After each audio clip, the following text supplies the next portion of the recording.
বর্ষার রাত। কুসুমপুর গ্রামের এক পুরনো জমিদার ধাঁচের বাড়ির ছাদে বসে আছে চার বন্ধু, গদাই, পবন, নিবারণ আর সনাতন। টিমটিমে লণ্ঠন জ্বলছে। ভেজা মাটির আর ভেজা কদম ফুলের সোদো গন্ধ ভেসে আসছে বাতাসে। শোন, মায়াডাঙ্গার ওই অভিশপ্ত বাড়ির গল্পটা তোরা জানিস? সনাতন তো এই প্রথমবার ওর মামা বাড়ি গিয়েছিল। কিরে সনাতন, তোর মামা ভুবন কাকা তো ওই বাড়িটা একাই থাকে, কি দেখলি সেখানে? তোরা যেটা জানিস সেটা হিমশৈলের চূড়া মাত্র। আমি যা দেখেছি আর করেছি তা জানলে তোদের ঘুম উড়ে যাবে। এই গল্পটা শোনার পর তোরা আর কোনোদিন একা বিছানায় ঘুমাতে পারবি কিনা সন্দেহ।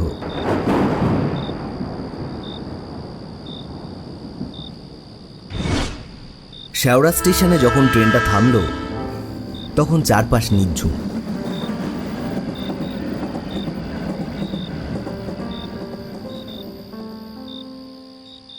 স্টেশন থেকে বের হতেই দেখলাম একটা জরাজীর্ণ রিক্সা দাঁড়িয়ে।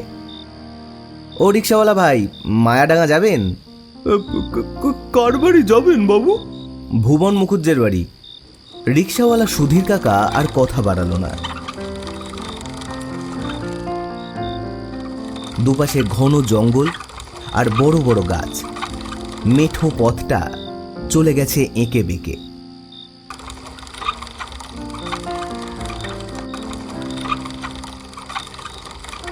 আধ ঘন্টা পর আমি পৌঁছালাম আমার মামার বাড়ি।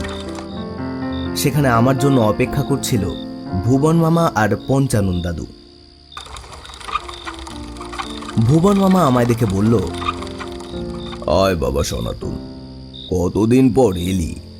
পঞ্চানন, ওকে গরম জল দে হাত পা ধোয়ার জন্য। বাড়িটা যেন একটা নীরব দৈত্য। ভেতরে ঢুকলে শিরশিরে একটা ঠান্ডা ভাব আসে। পঞ্চানন দাদু আমাকে নিয়ে গেল নিচের একটা বড় ঘরে।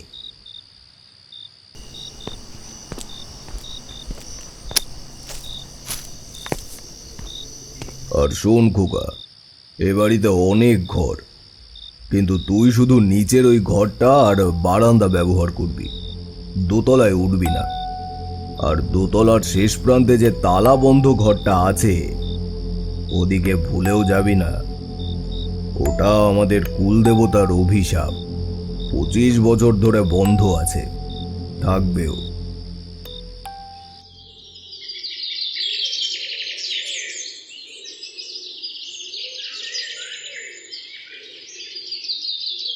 পরদিন সকালে পাখির ডাকে আমার ঘুম ভাঙল। জানলা দিয়ে দেখা যাচ্ছে বাগান ভরে জবা আর টগর ফুল ফুটে আছে। পঞ্চানন দাদু যত্ন করে আমাকে জল খাবার বেড়ে দিল। খোকা বাবু, দেশি ঘি দিয়ে গরম ভাত, সোনামুগ ডাল আর পুকুরের টাটকা শোল মাছের ঝোল, সব তাজা, একদম গ্রামের জিনিস। ভালো করে খাও।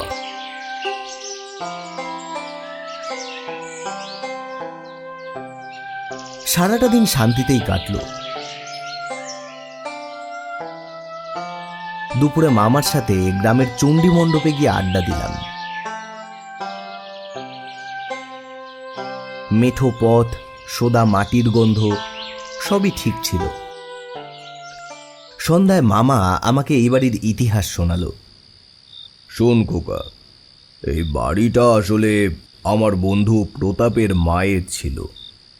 প্রতাপের মা আমাকে নিজের ছেলের মতো ভালোবাসতেন। তিনি ছিলেন বড় পূর্ণবতী মহিলা, কিন্তু নিজের ছেলের স্বভাব তিনি জানতেন। ভুবন, আমার এই প্রতাপের ওপর একদম ভরসা নেই।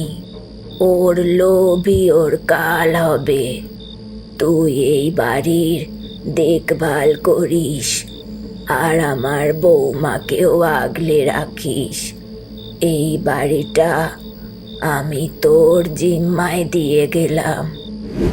সেই থেকেই আমি এই বাড়িতে আছি খোকা, মাসিমার কথা ফেলতে পারিনি। সন্ধ্যাবেলায় বারান্দায় বসে বই পড়ছিলাম।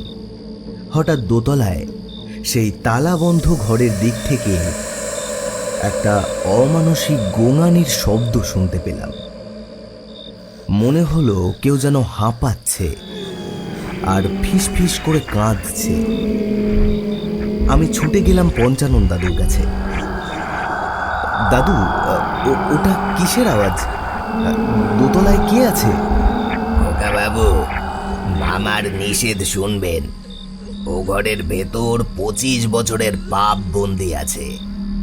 বছর 25 আগে এই বাড়িতে একটা বীভৎস ঘটনা ঘটেছিল। তারপর থেকেই ওই ঘর থেকে এমন শব্দ আসে। তান্ত্রিক দিয়ে মন্ত্র পড়ে ওটা বন্ধ করা হয়েছে। ওদিকে গেলে বিপদ হবে। সেই রাতে মামার চোখ মুখ দেখে মনে হলো তিনি যেন কিছু একটা লুকোচ্ছেন। রাতের খাওয়া তাড়াতাড়ি শেষ করে ঘুমোতে গেলাম, কিন্তু ঘুম আসছিল না। মাঝরাতে গভীর ঘুমে আমি একটা স্বপ্ন দেখলাম। একটা সুন্দরী মেয়ে, তার পরনে নীল শাড়ি, কিন্তু তার শরীরের অর্ধেক অংশ পুড়ে যেন কালো হয়ে গেছে। সে কাঁদছে, তার চোখ থেকে জলের বদলে যেন গলিত লাভা পড়ছে। সে আমাকে ইশারা করে ডাকছে। সনাতন, আমি কুসুম। আমি এই গ্রামের এক গরিব চাষি হরেন মণ্ডলের মেয়ে। তোর মামার কোনো দোষ নেই, সে শুধু ভয়ে চুপ ছিল। কিন্তু আমার মুক্তি দরকার। চাবিটা আছে ঠাকুর ঘরের সিংহাসনের নিচে, মাটির গভীরে। ওটা খোল, আমি মুক্তি চাই।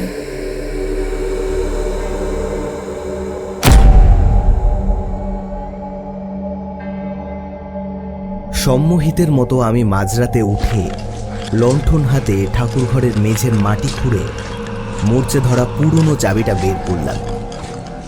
তারপর সেই চাবি নিয়ে নিঃশব্দে উঠে এলাম দোতলায় এবং তালাবন্ধ দরজার তালাটা খুলে ফেললাম।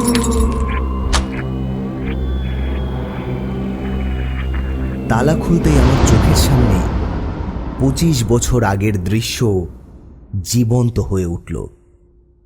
এই বাড়ির আসল মালিক প্রতাপ হালদার জমির লোভে কুসুমের বাবা হরেন মণ্ডলকে খুন করেছিল। কুসুম প্রতিবাদ করায় প্রতাপ তাকে এই বাড়িতে ডেকে আনে। কুসুম, এই নে তোর বাবার জমির দাম। তুই চুপ থাকবি, হ্যাঁ? আদালতে যাস না।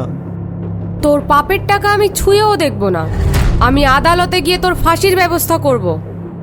কুসুমের এই সাহসে উন্মাদ হয়ে প্রতাপ কেরোসিনের ক্যান নিয়ে এসে কুসুমের গায়ে তেল ঢেলে দেয়।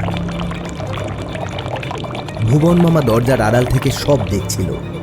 সে বাধা দিতে গেলে প্রতাপ তার গলায় ছুরি ধরল।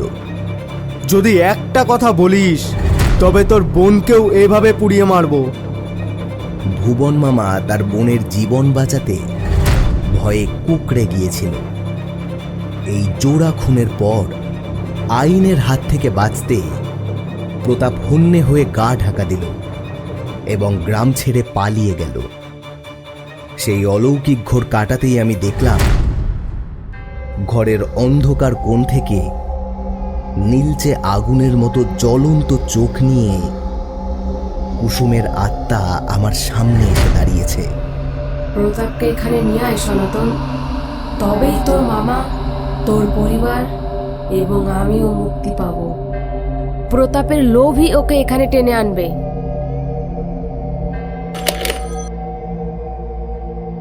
প্রতাপ জেঠু, খবর শুনেছেন?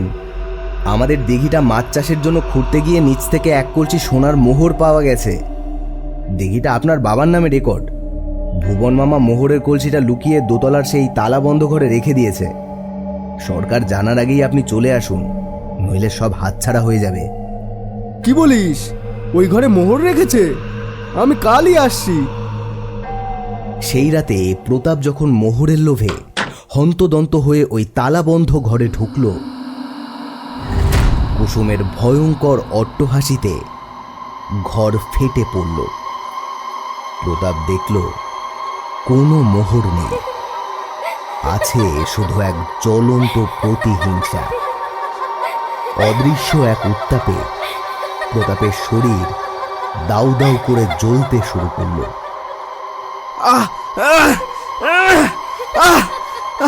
বাঁচাও কুসুম, আমাকে ছেড়ে দে। মোহর মোহর আমার চাই না, আমাকে পুরাস না। ভুবন কাকা, আজ থেকে তুমি আর অপরাধী নও। আজ আমি বিচার পেলাম, তুমি মুক্ত। কুসুমপুরের গ্রামের বাড়ির ছাদের আড্ডা শেষ হয়েছে।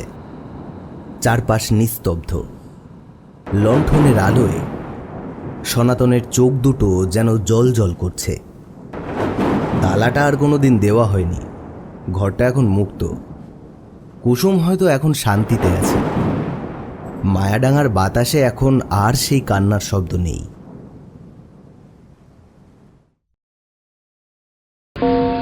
এমন আরো গল্প দেখতে আমাদের চ্যানেলটি সাবস্ক্রাইব করে আমাদের সাথেই থাকুন এবং কমেন্টে জানান আপনার কি মনে হয়। ধন্যবাদ। দেখা হবে শীঘ্রই নতুন ভৌতিক গল্প নিয়ে।